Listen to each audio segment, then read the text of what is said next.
খেদায়ে, শুধু মরা মরা মূর্তি খেদায়ে তাওহীদের বিজয় আসবে না।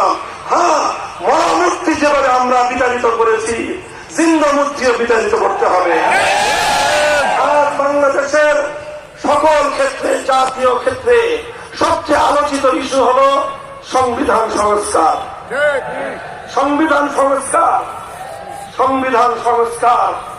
আমরা স্পষ্ট ভাষায় আমাদের দাবি তুলতে চাই।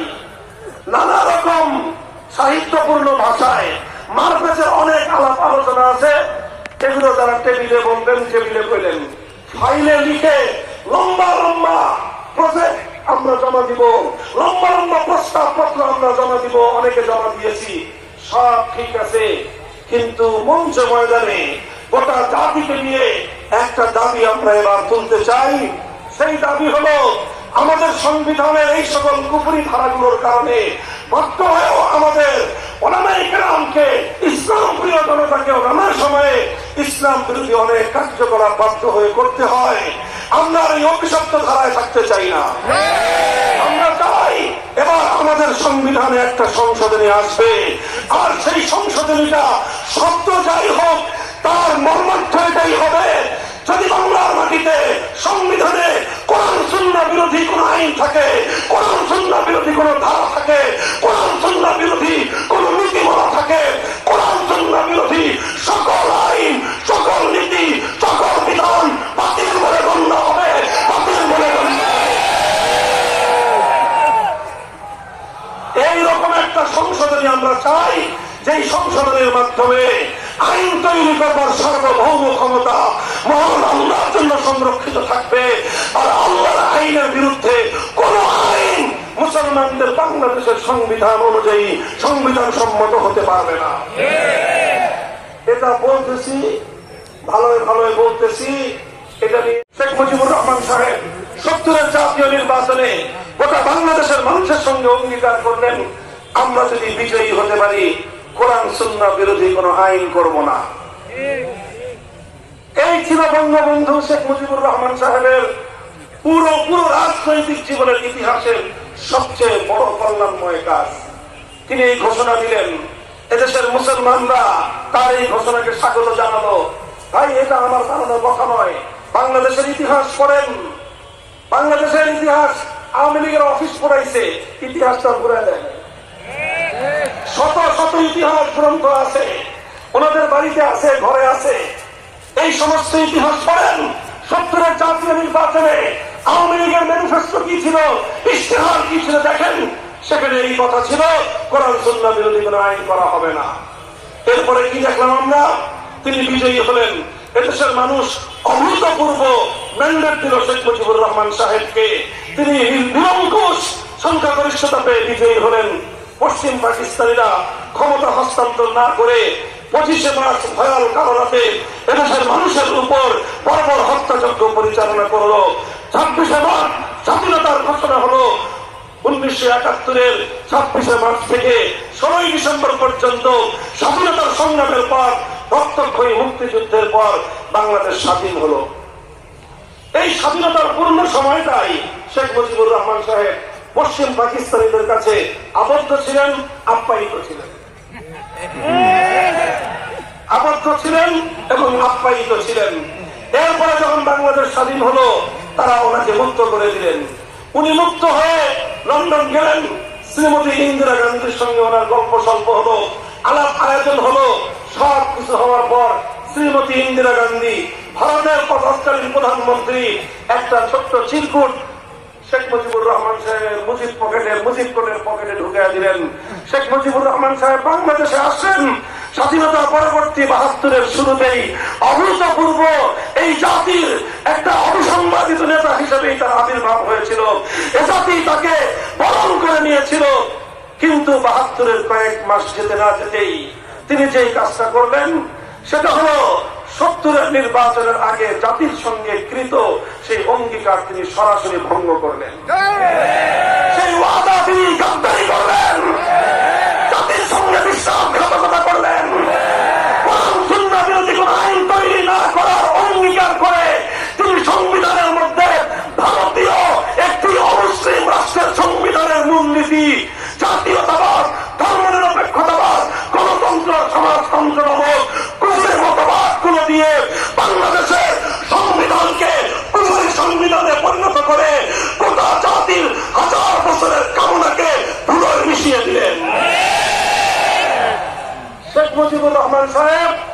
৭৪ নির্বাচনের আগে যেই কল্যাণের কাজটা করেছিলেন ৭২ এসে নিজ হাতে তিনি সেই কল্যাণের কবর রচনা করলেন। তিনি জাতির সঙ্গে জাতিকে নেতৃত্ব দিয়ে যে মহান দায়িত্ব পালন করেছিলেন ৭২ সংবিধান রচনা করে তিনি তার জীবনের সমস্ত অর্জনকে বিসর্জন দিয়েছিলেন। এরপরে ইতিহাস আমি আর বেশি বলতে চাই না। ৭৫ তিনি তার প্রাপ্য পেয়ে গিয়েছেন। মুসলমানদের সঙ্গে আল্লাহর সঙ্গে আল্লাহর পয়গম্বরের সঙ্গে বিশ্বাসঘাতকতা করার ফল তিনি পেয়ে গিয়েছেন। সরকারের মন্ত্রী পরিষদে চলে যান, আপনাকে এমন কাজ করতে হবে রাষ্ট্রীয় আইন এবং বাধ্যবাধকতার কারণে মরা মানুষের বেদিতে আপনাকে ফুল দিয়ে শ্রদ্ধা জানাতে হবে, যেটা সমগ্র 4 মাযহাব অনুযায়ী ইসলামের মধ্যে সর্বসম্মত হারাম। উপায় নাই, উপায় নাই। রাষ্ট্রীয় বাধ্যবাধকতার কারণে আপনি আলেম হন, হাজি হন, মুফতি হন, আপনাকে মন্ত্রী হতে হলে সেই মরা মানুষের বেদিতে আপনাকে শ্রদ্ধা জানিয়ে ফুল দিয়ে শ্রদ্ধা জানিয়ে আল্লাহ পয়গম্বরের সুন্নাহর আদর্শ ইসলামের ফরজ বিধানকে প্রত্যাখ্যান করে হারামের উপর আমল করে আপনাকে মন্ত্রিত্ব চালাতে হয়। সেই পবিত্র বাইতুল্লাহ নগরে মক্কার কুরাইশের বেঈমানেরা এক আল্লাহর জায়গায় ৩৬০ খোদা বসিয়েছিল, আর আমার দেশের শাহজালালের দেশে, শাহপরানের দেশে, খানজাহানের দেশে, হাজী শরীয়তুল্লাহর দেশে এক আল্লাহর জায়গায় ৩৫০ খোদা সংসদে বসানোর আসন তৈরি করা হয়েছে। হযরত পীর সাহেব হুজুর চরমনাই রহমাতুল্লাহ আলাইহির হাতে এসেছে। ওনারা যখন এটা নিবন্ধনের জন্য তাদের কাছে আবেদন করলেন, নির্বাচন কমিশন বলল বাংলাদেশে কুফরি সংবিধানের অধীনে ইসলামী শাসনতন্ত্র চলতে পারে না, কাজেই আপনারা ইসলামী শাসনতন্ত্র নামে অনুমোদন পাবেন না। এটা ইতিহাস, এটা চোখের অস্ত্র ইতিহাস, তার বুকে রক্ত পড়ার ইতিহাস। শেষ পর্যন্ত বাধ্য হয়ে ইসলামী শব্দ রেখে শাসনতন্ত্র শব্দ বাদ দিয়ে ওনাদেরকে নিবন্ধন দিতে হয়েছে। এটা আমাদের জন্য করুণ এক ইতিহাস। এই বাংলাদেশে শিরকের সামনে তাওহীদকে পদদলিত করবার এক ইতিহাস, কুফরের সামনে ইসলামকে বলি দেওয়ার এক ইতিহাস। আরো মর্মান্তিক আরেকটা ইতিহাস আছে, বুঝেন, শুধু শব্দ নয়। বাংলাদেশ জামায়াতে ইসলামী নামে একটা দল আছে, তাদের সঙ্গে আমাদের ওলামায়ে কওমিয়ার অনেক মতবিরোধ আছে। সেই মতবিরোধের জায়গাগুলো একটা ভিন্ন জায়গা, একটা ভিন্ন জায়গা, কিন্তু একটা জায়গায় আমরা সকলে একমত, সেটা হলো আল্লাহর জমিনে আমরা আল্লাহর হুকুমত চাই। আমরা আল্লাহর জমিনে ইসলামী হুকুমত চাই। এই বাংলাদেশ জামায়াতে ইসলামীকে বাংলাদেশের সর্বোচ্চ আদালত হাইকোর্ট থেকে তাদের নিবন্ধন বাতিল করে দিল। কেন বাতিল করলো? ৭১ সালের তাদের বিতর্কিত ভূমিকার কারণে না, ৭১-এর মুক্তিযুদ্ধের ভূমিকার কারণে নয়। তাহলে কেন আম্বে একরামকে মাসুম মানে না, সাহাবা একরামকে মেয়ারে হক নিয়ে তাদের আলোচনা আছে, এই কারণে না, এই সকল কারণে নয়। বাংলাদেশ জামায়াতে ইসলামীর নিবন্ধন বাতিল ঘোষণা করেছিল হাইকোর্ট শুধু এই কারণে যে তাদের সংবিধানে আল্লাহ সার্বভৌম ক্ষমতার কথা বলা হয়েছে, তাদের সংবিধানে তাওহীদের কথা আছে। অর্থাৎ আদালত বলতে চায় বাংলাদেশে শিরকের রাজতন্ত্র চলবে, শিরকের তন্ত্র চলবে, বাংলাদেশে কুফরি সংবিধান চলবে, আল্লাহর সার্বভৌমত্বের কথা বলা যাবে না। উদ্ধার করার হিম্মত নিয়ে জাতিকে নেতৃত্ব দেবেন ইনশাআল্লাহ। হাজী এমদাদুল্লাহ মুহাজির মক্কির সন্তানরা সে কাজ করবে ইনশাআল্লাহ।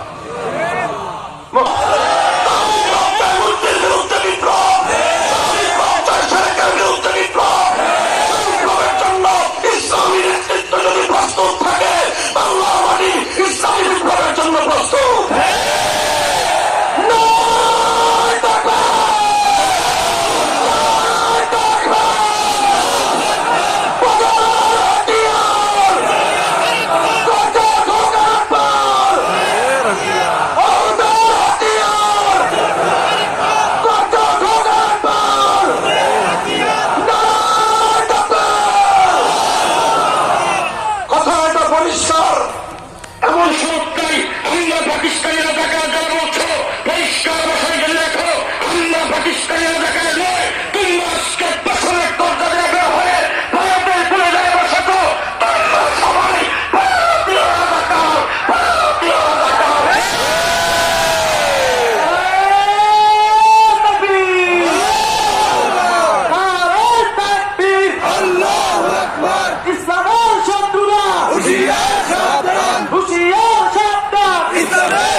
রাজাকার যাদেরকে বলছো তারা হলো দেশপ্রেমিক, তাদের দ্বারা দেশের কোনো ক্ষতির আশঙ্কা নাই, তাদের দ্বারা দেশ হুমকির সম্মুখীন নয়। তোমরা যারা ভারতীয় রাজাকার, তোমাদের দ্বারা পদে পদে আমার বাংলাদেশের ইসলাম আর বাংলাদেশ হুমকির সম্মুখে। তোমরা সেখানে বসে ষড়যন্ত্র কম করতেছ না, কথা কথাই বলতা পালাবো না।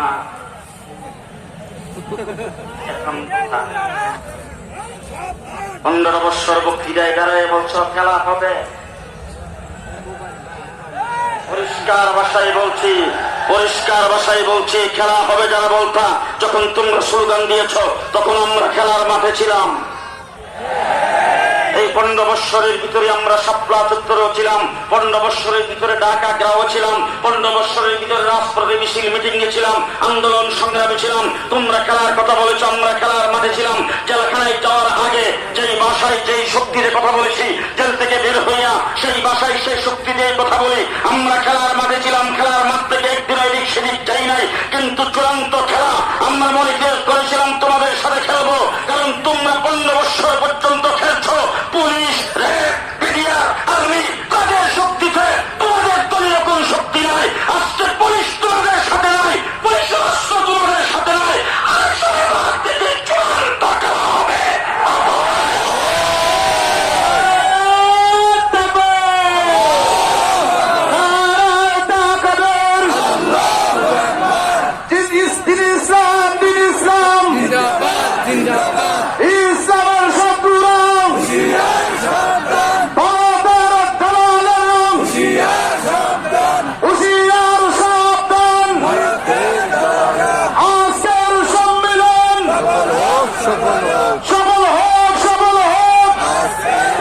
আমাদের ইতিহাস তোমরা বলে দিয়েছ, জাতিকে আমাদের ইতিহাস স্মরণ করতে তোমরা দেও নাই, ইতিহাসকে তোমরা বিকৃত করেছ। জেনে রাখো, ভারত যখন পরাশক্তি ইংরেজ ক্ষমতা যখন দখল করে নিয়েছিল, এই দেশের রাজনৈতিক দলের অভাব ছিল না, লিডারের অভাব ছিল না, নেতার অভাব ছিল না। কোন নেতা, কোন লিডার, কোন রাজনৈতিক দলের সভাপতি সেক্রেটারি ইংরেজের বিরুদ্ধে একটা টু শব্দ করার সাহস পাই নাই। ইংরেজের বিরুদ্ধে যদি সর্বপ্রথম মুক্তান করা যায়, ইংরেজের বিরুদ্ধে মুক্তিযুদ্ধের ঘোষণা তোমার মাথায় সেকুলারিজম চাপিয়ে দিতে চায়। আমি তো পরিষ্কার বলি, 47-এ এই রাষ্ট্র আমরা পেয়েছি ইসলামের কারণে। ইসলামের কারণে আমি দীর্ঘ ব্যাখ্যায় বক্তৃতায় যাব না। এই কোথায় তোমরা সেকুলারিজম পেয়েছো? 47-এ রাষ্ট্র স্বাধীন হয়েছে ধর্মের নামে, ইসলামের জন্য, ইসলাম প্রতিষ্ঠার জন্য।